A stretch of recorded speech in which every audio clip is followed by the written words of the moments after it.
Hello friends, welcome to Jo's Tamil health and beauty. இன்னைக்கு நம்ம 10 நிமிஷத்துல இயற்கையான முறையில் வீட்டில் இருக்கக்கூடிய கொசுக்களை முழுமையாக விரட்டி அடிக்கக்கூடிய ஒரு அருமையான இயற்கையான டிப்ஸ் தான் பார்க்க போகிறோம். ஃப்ரெண்ட்ஸ், இது வந்து 200% எஃபெக்டிவான ரிசல்ட் கொடுக்கும். அந்த அளவுக்கு நான் கான்ஃபிடென்ட்டாக சொல்கிறேன். உங்கள் வீட்டில் ஒரு கொசு கூட இருக்காது. நீங்கள் கண்டிப்பாக இதை நீங்கள் ட்ரை பண்ணீங்கன்னா இந்த வீடியோவை தேடி வந்து கமெண்ட் பண்ணுவீங்க. ஏன்னா அந்த அளவுக்கு ஒரு அருமையான ரிசல்ட் கொடுக்கும். இது நான் பர்சனலாக ட்ரை பண்ணி எனக்கு நல்ல ஒரு ரிசல்ட் கிடைச்சது. அதுக்கப்புறம் தான் இந்த வீடியோவை நான் உங்ககிட்ட ஷேர் பண்ணுறேன். ஸோ கண்டிப்பாக மிஸ் பண்ணாமல் இந்த வீடியோவை கடைசி வரைக்கும் பாருங்கள். பொதுவாகவே வந்து பார்த்தீங்கன்னா, இந்த மழை காலத்தில் கொசுக்கள் வந்து ஜாஸ்தியாக இருக்கும். அந்த கொசுக்களை விரட்டி அடிக்க நம்ம கடைகளில் விற்கக்கூடிய கொசுவத்தி இல்லைன்னா லிக்விடு அந்த மாதிரி ஏதாவது வாங்கி பயன்படுத்துவோம். அந்த மாதிரி அதை வாங்கி பயன்படுத்தும் போது அதில் அதிகமான கெமிக்கல்ஸ் இருக்கிறதுனால நமக்கு கண்டிப்பாக ஏதாவது ஒரு பக்க விளைவு ஏற்படுத்தும். அது மட்டும் இல்லாமல் கண்டிப்பாக முழுமையாக கொசுக்கள் எல்லாமே வெளியில் போகுதான்னு நம்மளால் கான்ஃபிடென்ட்டாக சொல்லவும் முடியாது. இப்போ இந்த டிப்ஸ் முதல்ல எப்படி நம்ம செய்யுதுன்னு பார்க்க ஆரம்பிச்சிடலாம். அதற்கு நான் இன்னைக்கு அகல் விளக்கு ஒன்று எடுத்திருக்கேன். மண் அகல் விளக்கு.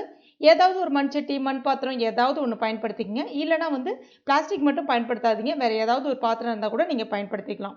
இப்போ இதில் ஒரு சாம்பிராணி 2 வந்து உடைச்சிட்டு சேர்த்துக்குங்க.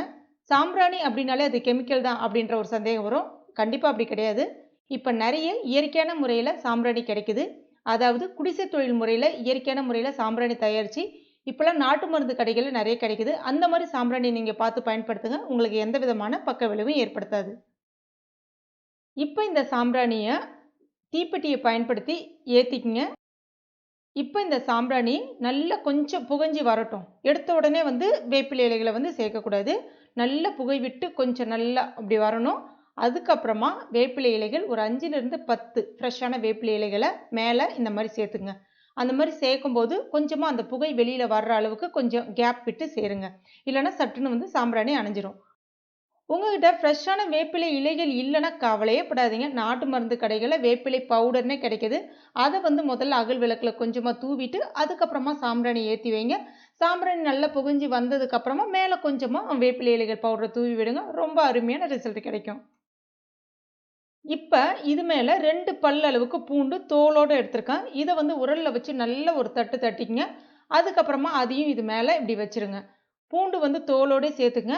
இந்த பூண்டு தோல் மணத்துக்கும் இந்த வேப்பிலையோட மணத்துக்கும் நிச்சயமாக உங்கள் வீட்டில் ஒரு கொசு கூட இருக்காது. இதை நீங்கள் ஏற்றி வச்ச 10 நிமிஷத்தில் நான் கான்ஃபிடென்ட்டாக சொல்கிறேன், ஒரு கொசு கூட இருக்காது. அந்தளவுக்கு அருமையான ரிசல்ட் கிடைக்கும். இதை நீங்கள் எப்போ பண்ணலாம் அப்படின்னு பார்த்தீங்கன்னா, மேக்ஸிமம் ஒரு 6 மணிக்கு நீங்கள் உங்கள் வீட்டில் இதை வந்து ஏற்றி வைக்கலாம்.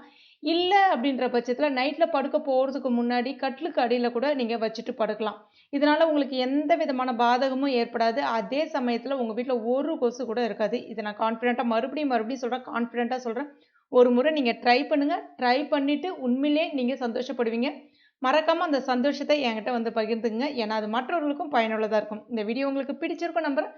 பிடிச்சிருந்தனா லைக் பண்ணுங்கள். உங்கள் நண்பர்கள் மற்றும் ஃபேமிலி மெம்பர்ஸ் கூட மறக்காமல் ஷேர் பண்ணிங்க. ஏன்னா அவங்களும் பயன்பெறுவாங்க.